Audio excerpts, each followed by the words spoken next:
Hey guys, it's Blue Gal. Boy, YouTube kicked right in this morning. Hi. A couple things I want to talk about today. Wait a minute, where'd they go? There they are! Oh! My house got leafleted this weekend by a certain presidential candidate's supporters. The candidate's initials are RP. And I'm not going to mention his name or tag this because I don't want to have to deal with it. But it's pretty funny. You know, people don't vote Democratic in Alabama very often.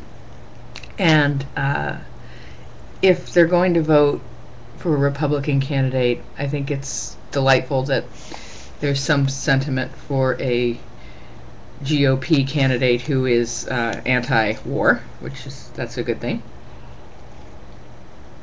But the leaflet that I got on my mailbox talks about this congressman's pro-gun record, which would actually run really well where I came from. When I went to high school in western Pennsylvania, and there are a lot of hunters, and the gun issue is a big deal there. But reading about this congressman's pro-gun record, I keep dropping these things, I didn't know that the national ID card idea, which, you know, as a civil libertarian, we don't like that very much, but I didn't realize it says no national ID card / backdoor gun registration. Apparently, national ID cards is just a... I feel like I need to... If I had more video editing capability, I would immediately change myself into a South Park creature, and I would just look at the camera and just start blinking, you know. No national ID card, backdoor gun registration.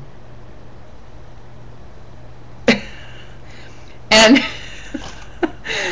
no, I'm not making this up, okay? It's right here. All right, it's right here. No tax dollars to the anti-gun United Nations. Okay. Enough of that. But it's congratulations on having boots on the ground in Alabama, Congressman. Okay. Proud of you. Good for you. All right.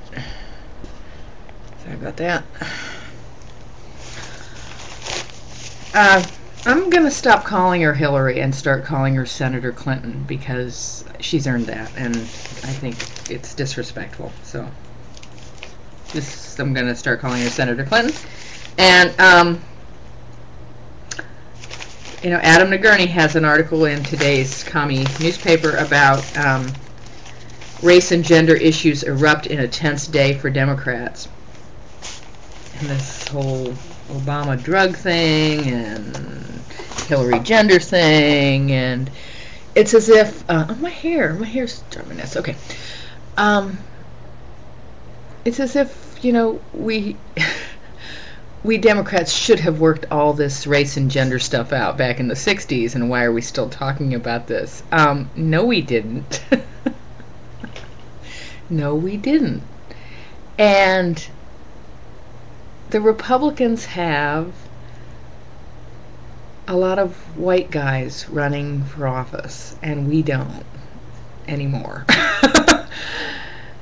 What we have are two front runners who are a woman and a black man, and we need to first of all celebrate that, and secondly recognize there's going to be a learning curve, and a lot of us are going to trip over ourselves trying to talk about this, and we have to talk about politics and candidacy and power and politics. We're talking about it in a whole new way, and there's going to be a learning curve. And someone told me this weekend that I needed to be kind to myself and gentle to myself and sit with myself and put my arm around myself and be nice and not beat myself up so much. And you know, we Democrats need to do that too. And I think I think Senator Clinton. Ooh, here I go. I think Senator Clinton needs to just walk around with a copy of the latest. Oh, even though, you know, we know that she's knocking on doors for the other candidate, but That whole see, it's as bad as my glasses with the reflection. Shiny magazine. She's so shiny. We need to, you know, Hillary's moment of finding her voice after 35 years, I think, is really funny. But Hillary, oh, I said it again. Ooh, I'm so bad. Senator Clinton. See, it's a habit. All right, Senator Clinton's found her voice, and she should just carry this under her arm and say, "I'm Hillary Clinton, and I endorse this message." And that would diffuse an awful lot of this. But Oprah Winfrey has a article. This is February. Okay. This is her base. I'm sorry. This is Senator Clinton's base right here. No matter who the publisher-in-chief of this magazine endorses.